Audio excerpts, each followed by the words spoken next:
নমস্কাৰ আমি আমাৰ মিডিয়া ভাইসকলক ধন্যবাদ জ্ঞাপন কৰিছোঁ।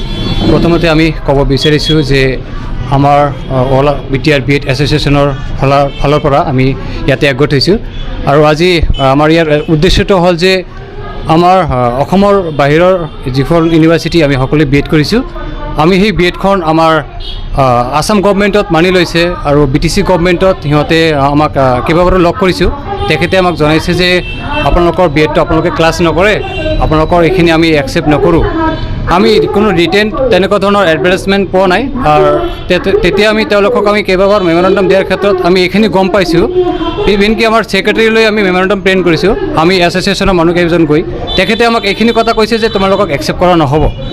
তাৰপিছত ছেকেণ্ড টাইমত গৈছোঁ, ঠিক তেনেকৈ ধৰণৰ আমি দেখা পাইছোঁ যে তেখেতে আমাক কিছুমান কথা মানে অলপ সালসলনি যেন লাগিছে, পিছত আৰু তেনেকুৱা ধৰণৰ ৰিপ্লাই নকৰে। আৰু এতিয়া কথা হ'ল যে আমাৰ এটাই উদ্দেশ্য যে অল বিটিআৰ বিএড এছ'চিয়েশ্যনৰ সৌজন্যত আমি এইখিনি ক'ব বিচাৰিছোঁ, আমাৰ সন্মানীয় প্ৰমোদ বড়ো ডাঙৰীয়া, আমাৰ BTR CM, তেখেতক আমি এইখিনি ৰিকুৱেষ্ট কৰিব বিচাৰিছোঁ যে ছাৰ, আপোনাক আমি এইখিনি ক'ব বিচাৰিছোঁ যে আমাৰ অল বিটিআৰ বিএড এছ'চিয়েশ্যনৰ এইখিনি উদ্দেশ্য যে অসমৰ ভিতৰৰ কলেজৰ আমি বিএড কৰিব পৰা নাই, কিয়নো আমাৰ অসমৰ চাফিচিয়েণ্ট বিএড কলেজ নাই, ইভিনকি আমাৰ BTCত বিএড কলেজ চাফিচিয়েণ্ট নাই। গতিকে আমি বাহিৰত যাব লগা হ'ল। গতিকে আমি বাহিৰত বিএডখন ৰেগুলাৰ মটত কৰিছোঁ। ইয়াত কোনো তেনেকুৱা ধৰণৰ অফ কেম্পাছ নহয়, ক্লাছ নকৰাকৈ নহয়।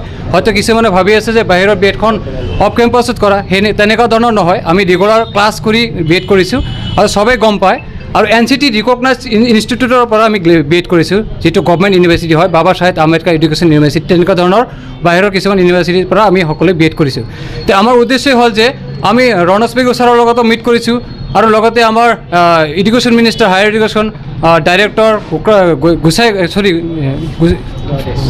এইখিনি কাটি দিব এইখিনি কাটি দিব ডাইৰেক্টৰ অফ আসাম, তেখেতৰ লগতো আমি মিট কৰিছোঁ আৰু জইণ্ট ডাইৰেক্টৰ, তেখেতৰ পৰা আমি এইখিনি গম পাইছোঁ যে অসমৰ পৰা তেনেকুৱা ধৰণৰ কোনো গাইডলাইনছ ইয়াত নাহে।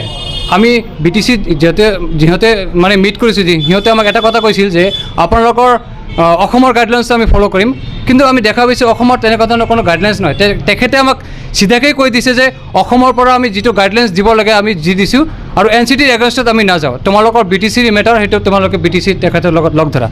গতিকে সেই উদ্দেশ্যে আমাৰ মাজত উপস্থিত আছে আমাৰ অল বিটিআৰ বিএড এছ'চিয়েশ্যনৰ প্ৰেচিডেণ্ট মৃণাল কুমাৰ ডাঙৰীয়া। তেখেতক আমি সেই কথাখিনি ভালকৈ জনাবলৈ বা এক্সপ্লেইন কৰিবলৈ অনুৰোধ জনাইছোঁ। এছ'চিয়েশ্যনৰ ফালৰ পৰা আমাৰ সাংবাদিক বন্ধুসকলক আমি ধন্যবাদ জ্ঞাপন কৰিছোঁ আমাক এই সুবিধাটো দিয়াৰ কাৰণে। প্ৰথম কথাটো হ'ল আমি আগন্তুক যোৱা কেইদিনমান দিনত আপোনালোকে দেখিছে যে BTCৰ যিটো LP-UP ৰিক্ৰুইটমেণ্ট হৈ গ'ল, তাতে আমি দেখিব পাৰিছোঁ যে যিহেতু সুপ্ৰিম কোৰ্টৰ এটা অৰ্ডাৰ আছিল যে LPত বিএডটো কেঞ্চেল কৰিছে বা LPটো বঞ্চিত কৰিছে বা ইয়াত কেঞ্চেল কৰা হৈছে, কিন্তু UP ছেকশ্যনত যিহেতু বিএডটো এলাও আছিলে বা UPত চাকৰি কৰিব পাৰে বিএড চাৰ্টিফিকেটখন দি, কিন্তু UPত আমি দেখিবলৈ পাইছোঁ যে BTCত যোৱা ৰিক্ৰুইটমেণ্টত বিএড যিসকল আউটছাইড কৰিছে NCT ৰিকগনাইজ বা ৰেগুলাৰ, কিন্তু তথাপিও BTC গভৰ্ণমেণ্টৰ ফালৰ পৰা বা ডাইৰেক্টৰ অফিচৰ ফালৰ পৰা আমি জনামতে একো ভেৰিফিকেশ্যন বা তেনেকুৱা ধৰণৰ নকৰি ডাইৰেক্ট ৰিক্ৰুইটমেণ্ট পৰা বঞ্চিত কৰিছে। আমি এইখিনি অনুৰোধ জনাইছোঁ যে আগন্তুক দিনত যি BTC যিটো গ্ৰেজুৱেট টিচাৰ আৰু পষ্ট গ্ৰেজুৱেট টিচাৰৰ যিটো ৰিক্ৰুইটমেণ্ট হ'বলৈ গৈ আছে, তাতে আমি শুনিব পাইছোঁ যে যিসকল কেণ্ডিডেট আউটছাইড BTCৰ বাহিৰৰ কেণ্ডিডেট বিএড কৰিছে বা ৰেগুলাৰ মোডত NCT ৰিকগনাইজ ইনষ্টিটিউট হয়, কাৰণ NCT ৰিকগনাইজ ইনষ্টিটিউট আপুনি অল অভাৰ ইণ্ডিয়াত আপুনি যিকোনো ঠাইৰ পৰা আপুনি কৰিব পাৰে, সেইখিনি সেইটো ভেলিড হয়। আৰু আমি চাফিচিয়েণ্ট যিহেতু বিএড কলেজ BTCত বা অসমত আমি যিহেতু নাই, যাৰ কাৰণে বহুতো কেণ্ডিডেট বা দুখীয়া দৰিদ্ৰ ফেমিলিৰ পৰা যিহেতু বিলং কৰে, সেইসকল কেণ্ডিডেটে অসমৰ বাহিৰত বিএড কৰিবলৈ তেখেতসকলে গৈছে বা বিএড কৰিছে, কিন্তু সেই ডকুমেণ্টখিনি গোটেইখিনি ভেলিড হয়। আপোনালোকে ডকুমেণ্টখিনি কিবা ভেৰিফিকেশ্যন কৰিলে আপোনালোকে বস্তুখিনি চাব পাৰিব।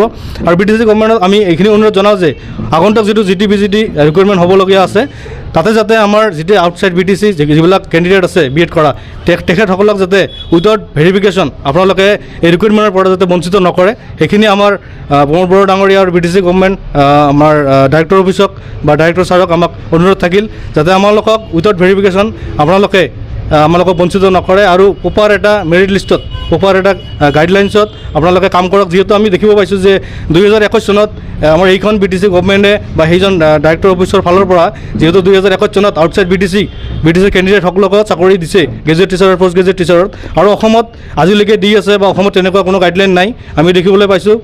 অসমত এতিয়ালৈকে দি আছে আৰু আগন্তুক দিনতো দিব বুলি আমি শুনিছোঁ। আমি ৰমেশ প্ৰভু ছাৰ বা আমাৰ ডাইৰেক্টৰ অফ ছেকেণ্ডেৰী অসমত আমি লগ কৰিছোঁ বা কথাখিনি আমি অৱগত হৈছোঁ যে অসমৰ পৰা তেনেকুৱা কোনো গাইডলাইন নাই।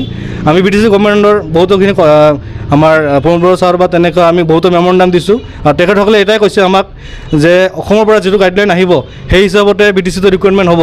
কিন্তু আমি দেখিবলৈ পাইছোঁ যে EP ছেকশ্যনত তেনেকুৱা কোনো গাইডলাইন নথকাৰ পিছতো যদি আমাক সেই চাকৰিৰ পৰা বা ৰিকুৱাৰমেণ্টৰ পৰা আমাক বঞ্চিত কৰা আমি দেখিবলৈ পাইছোঁ।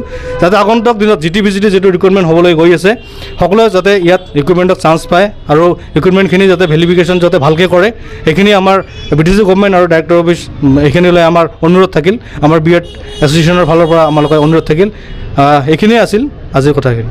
কেণ্ডিডেট আমাৰ অল BTC এছ'চিয়েশ্যনৰ আছে, এই গোটেইখিনি কেণ্ডিডেট বাহিৰৰ নহয়, গোটেইখিনি BTCৰ কেণ্ডিডেট হয়। আৰু যিহেতু BTC ফাৰ্ষ্ট প্ৰিফাৰেঞ্চ আছিল, সেই হিচাপত BTC যিমানখিনি কেণ্ডিডেট আছে ফাৰ্ষ্ট প্ৰিফাৰেঞ্চ পাব লাগে।